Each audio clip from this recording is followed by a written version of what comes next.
সম্প্রতি অন্তর্বর্তীকালীন সরকারের প্রধান উপদেষ্টা মন্তব্য করেছেন, আওয়ামী লীগ নিষিদ্ধের কোনো পরিকল্পনা সরকারের নেই। আমরা তার এই বক্তব্যের নিন্দা জানাই।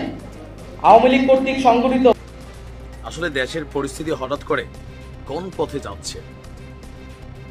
পিনাকিদা বরাবরই বলছিলেন যে সেনা প্রধান জেনারেল ওয়াকারের ছাড় দিবেন না। তালিকায় দ্বিতীয় কিন্তু আছেন আসিফ নজরুল স্যারও, আরো অনেকেই পিনাকিদার তালিকায় আছেন।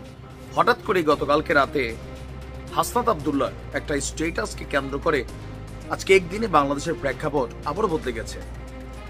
রাজনৈতিক দলগুলো নানান চিন্তা ভাবনায় আছে কি করবে না করবে, কারণ পরিস্থিতিটা অনেকটা ঘোলাটে আকার ধারণ করছে। সেনা প্রধানের পর একদিকে আমাদের সেনাবাহিনী আমরা বলতে পারি একের পর এক বক্তব্য দিয়ে যাচ্ছে। হাসনাত আব্দুল্লাহরা, আসিফ মাহমুদরা নানান ধরনের বক্তব্য।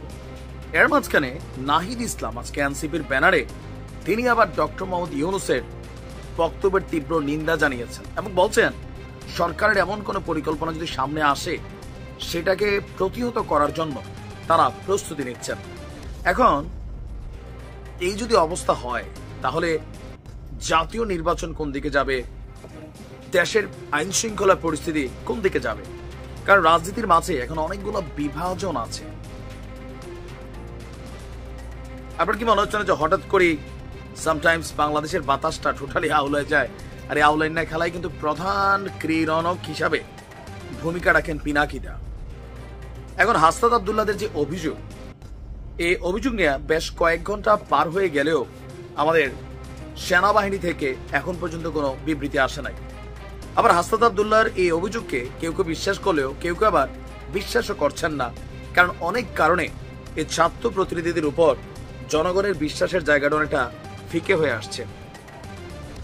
এখন ডক্টর ইউনূসকে যদি এই ধরনের চাপ দেওয়া হয় তাহলে তিনি সিদ্ধান্ত কিভাবে নেবেন? এখন ধরেন এনসিপি একটা চাপ দিচ্ছে, বিএনপি তো মাঠেই নামে নাই।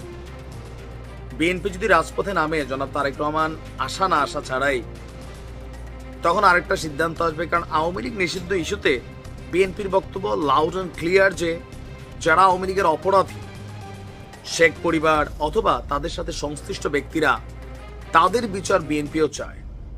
তবে যারা নিরপরাধ, যারা কোন রকম মানে কি বলা হয় যে গুম খুন হত্যা বা সন্ত্রাসী কর্মকাণ্ডে জড়িত না, ওই রকম যে সকল আওয়ামী লীগের নেতাকর্মীরা আছে তাদের তো রাজনীতি করার অধিকার আছে। তারা রাজনীতিতে আসলে বিএনপির কোনো সমস্যা নেই। এটা হচ্ছে ডেমোক্রেটিক ওয়েতে বিএনপি কথা বলছে। তবে জামাত আবার ছাত্রদের ভাষায় কথা বলছে। কেউ বলছে যে এই টোটাল এনসিপি পার্টিটাই তো জামাতের। আবার আমরা দেখছি জামাতের সাথে এদের বিরোধিতা। পেছনের স্টোরিটা কি এটা বুঝতে হয়তো একটু সময় লাগবে। তবে ডক্টর ইউনূসকে যদি এইভাবে চাপ টাপ দেওয়া হয়, তিনিও 3 দিন পরে চিন্তা করবেন যে ভাই কোন জায়গায় আসলাম, এ জাতি আসলে চায় কি। ডক্টর ইউনূস যেহেতু তিনি রাষ্ট্রের প্রধান, এই দেশে বসবাসকারী আওয়ামী লীগ, বিএনপি, জামাত, জাতীয় পার্টি, আমজনতা, হিন্দু মুসলিম সবার কিন্তু তিনি অধিকারকে নিশ্চিত করতে হবে। কারণ তিনি শান্তিতে নোবেল পুরস্কার পাইছেন। যারা অপরাধী তাদের বিচার যেমন নিশ্চিত করতে হবে, যারা নিরপরাধী তাদেরকেও কিন্তু অধিকার দিতে হবে। আবার জাতিসংঘের রিকোয়ারমেন্ট আছে, অংশগ্রহণমূলক নির্বাচন হতে হবে, ইউরোপীয় ইউনিয়নের চাপও আছে। এই পরিস্থিতি তৈরি হলে যে কোনো মুহূর্তে তিনি আবার ইস্তফা দিয়ে বসতে পারেন। এর পরের পরিস্থিতিটা কে সামলাবে?